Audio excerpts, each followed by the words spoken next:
For my activist project, I chose to talk about the activist Fred Korematsu. Fred Korematsu was born on January 30th, 1919. He fought against the Japanese internment camps that were placed near the same time the Second World War took place. Fred had to endure World War II when he was 22 years old, and when he refused an order of evacuation to the Tanforan Assembly Center, which forced him to leave his home and job behind, he was arrested by the FBI for his refusal of relocating to the ordered destination on May 30th, 1942. The word of Korematsu's refusal spread quickly, and he was soon looked up as a public hero figure. While imprisoned, he decided to allow the American Civil Liberties Union, or ACLU for short, to represent his case and use it as a test case. Korematsu was tried in federal court in San Francisco, but was convicted of violating military orders and was sentenced to be on probation at an assembly center in San Bruno, California. 2 years later, Korematsu took his case to the Supreme Court on December 18, 1944. They ruled a 6-3 decision and that the imprisonment was a military necessity, not an act of discrimination or based on race. Then 40 years later, on November 10th, 1983, a federal judge overturned Korematsu's conviction in the same courthouse where he had been convicted as a young man. Fred Korematsu's main goal was to take down Japanese internment camps.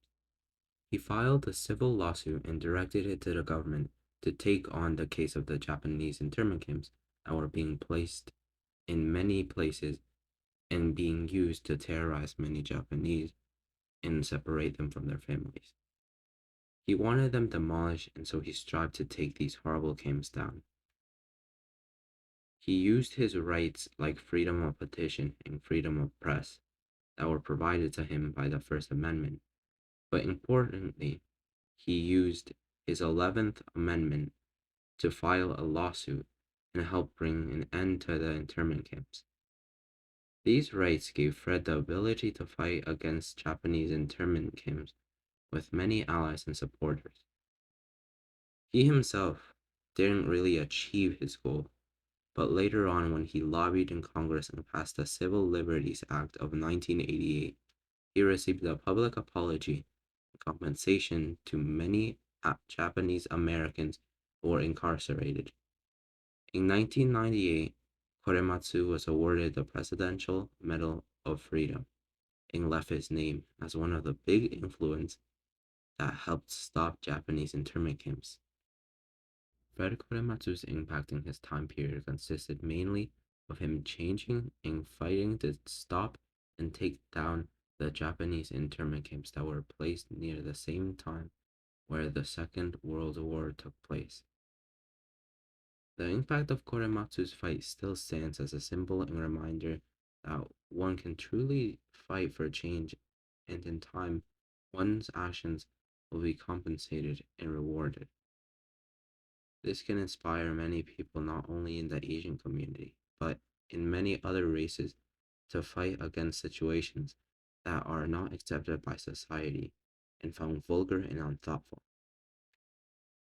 Korematsu's rebellion helped to stop this mal idea and raise himself to be able to pass a Civil Liberties Act to make sure that this never occurs again. His fight against unequal and cruel situations in our government can be inflicted in many other situations, not only internment camps, but like for example, death punishments that may seem cruel or unjust. It shows me how I can use my available rights and to give an actual fight to change our world and how things may work. My conclusion of Fred Korematsu is that although he struggled with many things like being imprisoned and detained, he never gave up on his goals, like almost every activist, and eventually he achieved what he really wanted and longed for, and now he deserves everything that he now claims. Fred Korematsu died on March 30th, 2005. He left a legacy and lessons to be persistent.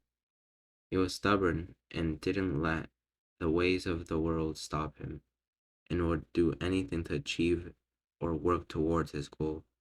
I truly enjoyed learning about Fred Korematsu, and he taught me some valuable lessons. Thank you.